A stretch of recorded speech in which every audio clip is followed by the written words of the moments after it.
नमस्कार साथियों, स्वागत है आपका आपके अपने YouTube चैनल अंजू भारती की पाठशाला में। मैं हूं अंजू भारती, आप पढ़ रहे हैं मुझसे हिंदी व्याकरण। तो चलिए आज की क्लास में होने वाले हैं नया एक टॉपिक, वर्तनी।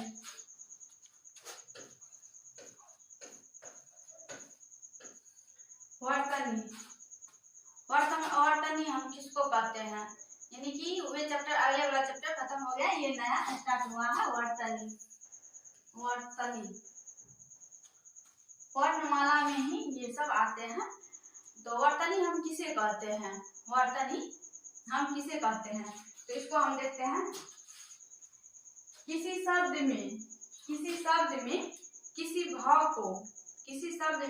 भाव को बताने के लिए जितने वर्ण या अक्षर जिस क्रम में होता है उसी क्रम में लिखने को हम वर्तनी कहते हैं। किसे कहते हैं, तो अब इसको जो है लिख दे हैं। किसी शब्द में किसी भाव को बताने के लिए जितने वर्ण या अक्षर जिस क्रम में होता है उन्हें उस क्रम में लिखने को वर्तनी कहते हैं।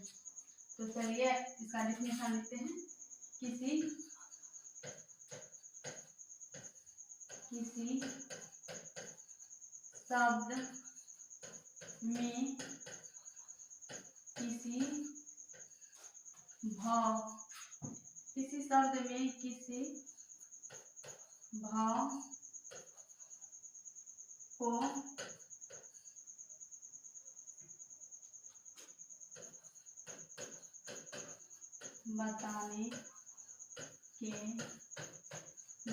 भाव को बताने के लिए किसी शब्द में किसी भाव को बताने के लिए जितने वर्ण या अक्षर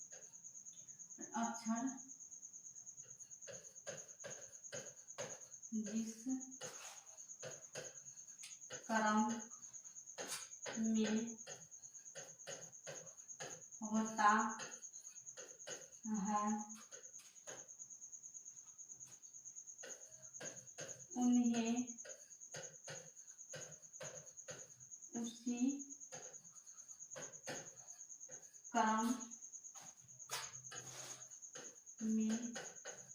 है उन्हें उसी क्रम में लिखने को वर्तनी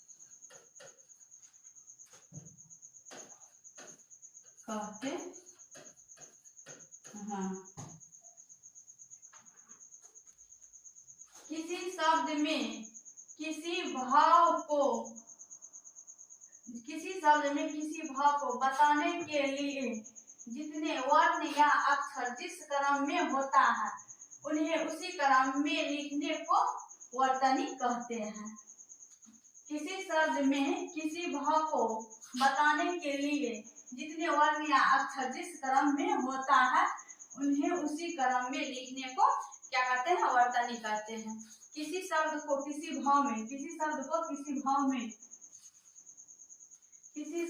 किसी भाव में बताने के लिए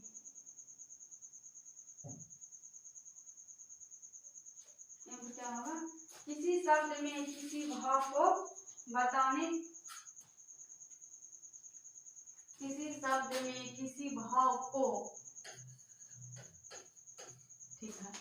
शब्द में किसी भाव को बताने के लिए जितने वर्ण या अक्षर जिस क्रम में होता है उन्हें उसी क्रम में लिखने को वर्तनी कहते हैं।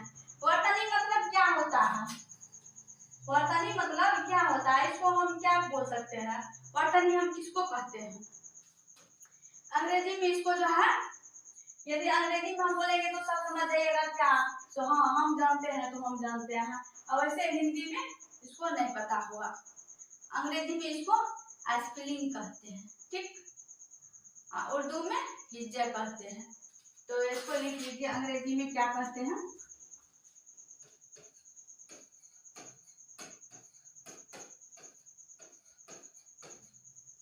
अंग्रेजी में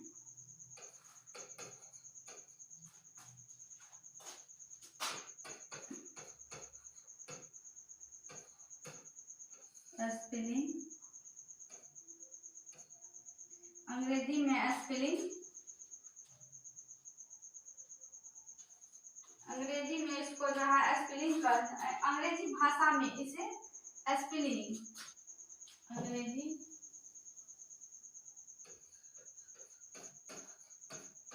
भाषा में इसे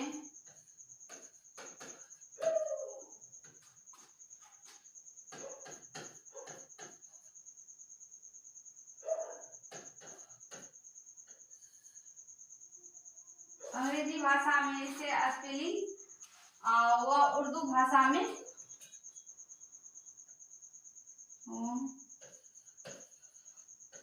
उर्दू भाषा में इसे हिज्जे, अंग्रेजी भाषा में स्पेलिंग तथा उर्दू भाषा में इसे हिज्जे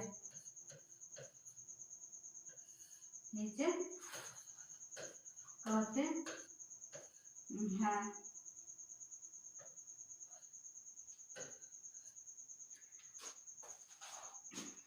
यदि किसी का स्पेलिंग गलत हो जाए अंग्रेजी भाषा में, यानी कोई सा वर्ड का स्पेलिंग गलत हो जाता है, वहाँ पे कोई सा वर्ड गलत होता है तो बोलते क्या, स्पेलिंग गलत हो गया है। उर्दू भाषा में उसी को क्या कहते हैं?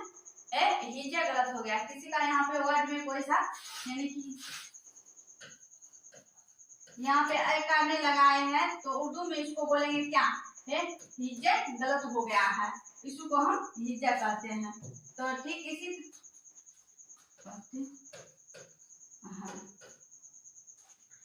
और इसको जो है ना वर्तनी, वर्तनी हम किसको कहते हैं? हिंदी में जो है, हिंदी में जो है उसको कहते हैं शुद्धिकरण। ठीक, वर्तनी को क्या कहते हैं? शुद्धिकरण कहते हैं। तो इसको जो है वर्ण को लिखावट में इसको जो सावधानियां रखना चाहिए, कौन सा वर्ण कैसे हम लिखते हैं, कौन सा वर्ण को कैसे लिखना चाहिए, उसके बारे में जानना है। तो यहाँ पे लिखा हुआ वर्तनी संबंधी कुछ विशेष जानकारी, वर्तनी संबंधी कुछ विशेष जानकारी। वर्णों की लिखावट में सावधानी, वर्णों को जो है वर्ण को लिखावट में सावधानी रहना चाहिए, वर्ण की लिखावट में सावधानी रहना चाहिए। तो वर्णों की लिखावट में सावधानी, ख को लिखते समय ध्यान देखिए, ख को ऐसे मत लिखना चाहिए, ऐसे ख को ऐसे इस तरह नहीं लिखना चाहिए, ख को ऐसे नहीं लिखना चाहिए। ख को ख की तरह ना लिखे, अन्यथा शब्द का अर्थ बदल भी सकता है। यदि इस तरह हम ख को लिखते हैं यहाँ पे, जैसे कि हम लिखते हैं खाना, खाना हम लिखे हैं खाना, इसको इसी तरह फिर हम लिखते हैं खाना। इसको तो हम रवाना भी बोल सकते हैं, बोल सकते हैं, इसलिए बोल सकते हैं, पढ़ भी सकते हैं इसको रवाना। इसको हम इस तरह खाना लिखते हैं, यदि दूसरा आदमी कोई पढ़ने वाला होगा, पढ़ने वाला क्या, कोई आदमी लिखेगा तो बोलेगा क्या, ये जो है रवाना है, इसका अर्थ होता है चले जाना है, यहाँ पे खाना है ही नहीं। तो इसको लिखने में सावधानी रखना चाहिए। तो यहाँ पे जो है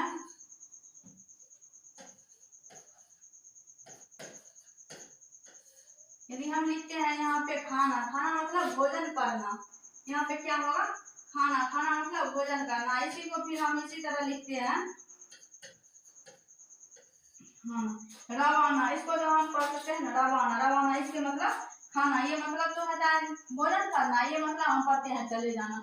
यानी कि दूसरा आदमी कोई पढ़ते, यानी कि किसी को हम कॉपी देंगे, यानी इस तरह लिख करके, तो ये अपना अनुमान लगा कर पढ़ सकते हैं, अनुमान लगाएगा तो इसी तरह जो है इस तरह नहीं लिखना चाहिए, इस तरह लिखना चाहिए खाना। खाना इसका मतलब होता है भोजन करना, और इसका मतलब होता है रवाना, रवाना चले जाना, इसका मतलब होता है।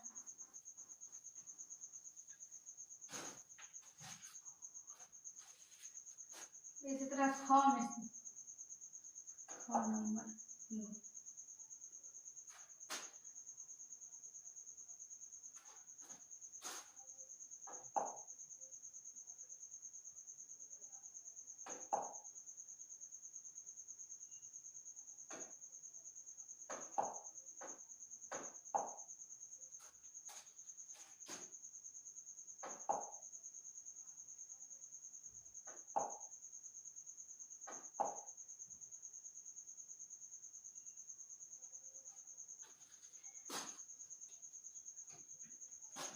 नंबर नंबर में तो वर्णों के साथ आने में ख नंबर में जो है कुछ वर्ण ऐसे होते हैं, कुछ वर्ण ऐसे होते हैं जिसके ऊपर जीरो रेखा तोड़ी जाती है। यानी कोई सा वर्ण ऐसे होते हैं जैसे कि यहाँ पे ध हुआ,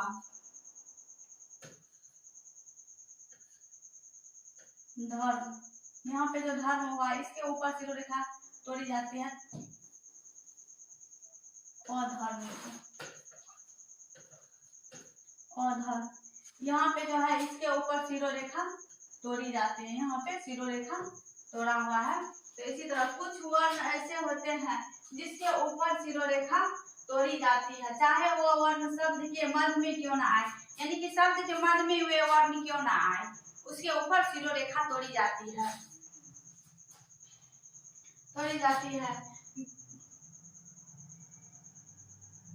कुछ वर्ण ऐसे होते हैं जिसके ऊपर जीरो रेखा तोड़ी जाती है, चाहे वो वर्ण शब्द के मध्य में ही क्यों ना आए, शब्द के बीच में भी आएगा तो पर भी उसका जीरो रेखा तोड़ सकते हैं, तोड़ेंगे, नहीं तो वे जो है जीरो रेखा को सुरेखा भी बोलते हैं, यदि हम नहीं तोड़ते हैं तो वे जो है गलत हो जाएगा।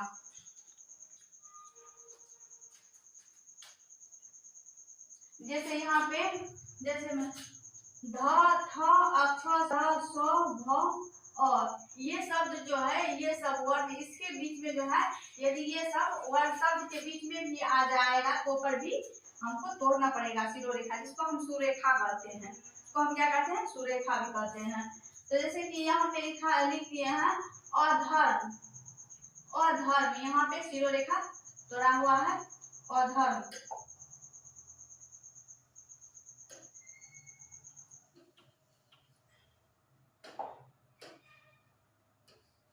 यहाँ पे जीरो रेखा तोड़ा हुआ है, अधर्म।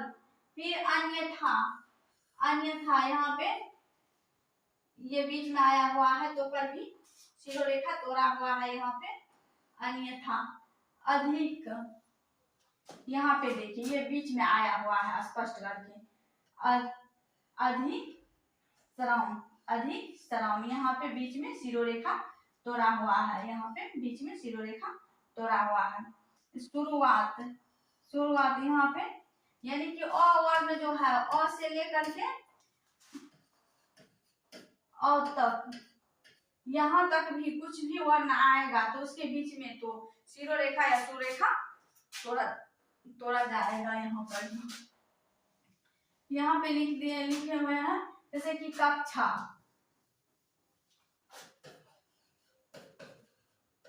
कक्षा, यहाँ पे जीरो रेखा तोड़ा हुआ है। इसी तरह होता है कुछ वर्ण ऐसे होते हैं, यहाँ पे लिखा हुआ सब कुछ छिपा हुआ है, लिखने में यानी कि लिखा हुआ में ही सब कुछ छिपा हुआ है। कुछ वर्ण ऐसे होते हैं जिसके ऊपर जीरो रेखा या सुरेखा तोड़ी जाती है, जिसके ऊपर कुछ वर्ण ऐसे होते हैं, यानी कि सब वर्ण नहीं है, कुछ वर्ण ऐसे होते हैं इसके ऊपर जीरो रेखा या सुरेखा तोड़ी जाती है, चाहे वो वर्ण शब्द के मध्य में नहीं क्यों ना आए, शब्द के मध्य में क्यों ना ही आए, तोड़ी जाती है उसका जीरो रेखा। तो इसीलिए इसको लिखा दिया है ध, थ, स्र, ध, थ, अक्ष, स्र, स, भ, अ, ये सब के बीच जीरो रेखा तोड़ी जाती है। तो नोट में जो है, नोट में ये दिया हुआ है शेष सभी वर्ण पर रेखा लगाई जाती है। तो ये सब इतना वर्ण छोड़ करके और शेष सभी वर्ण पे जीरो रेखा लगाई जाती है। इतना वर्ण छोड़ करके, ये 7 वर्ण है, 7 वर्ण छोड़ करके और के ऊपर जीरो रेखा लगाई जाती है, या उसको हम सुरेखा कहते हैं। तो अब जो है संयुक्त वर्ण जो है, संयुक्त वर्ण किसे कहते हैं? एक संयुक्त स्वर हुआ पहले, तब उसके बाद संयुक्त व्यंजन हुआ, तब उसके बाद संयुक्त वर्ण हुआ। तो संयुक्त वर्ण दो वर्णों से मिलकर बना वर्ण संयुक्त वर्ण या अक्षर कहलाता है। यानी कि दो वर्णों से मिल करके बना वर्ण, दो वर्णों से मिलकर के बना वर्ण संयुक्त वर्ण या अक्षर कहलाता है। तो दो वर्ण मिलकर के जब वर्ण बनता है तो उसी को हम संयुक्त वर्ण कहते हैं। ठीक, संयुक्त स्वर किसे कहते हैं? संयुक्त स्वर में जो है संयुक्त स्वर में ए ओ इसी तरह संयुक्त व्यंजन आया हुआ था, संयुक्त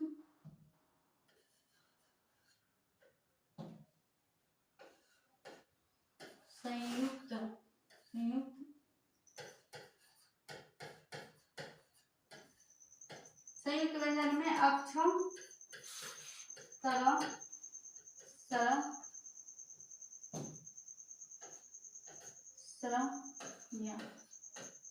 संयुक्त व्यंजन में ये सब आया हुआ था। संयुक्त वर्ण में जो है, यानी कि दो वर्ण मिल करके जो बनता है उसी को हम संयुक्त वर्ण कहते हैं, उसी को हम संयुक्त वर्ण कहते हैं। यानी कि संयुक्त स्वर में हम ये सब चीज पढ़े हुए थे, संयुक्त वर्ण में हम, संयुक्त व्यंजन में हम ये पढ़े हुए थे, संयुक्त स्वर में हम ये पढ़े हुए थे। तो संयुक्त वर्ण में ये जब दो वर्णों से मिल करके बना वर्ण संयुक्त वर्ण या अक्षर कहलाता है, संयुक्त वर्ण या अक्षर कहलाता है। तो आज की क्लास यहाँ तक है और देखा जाएगा आगे।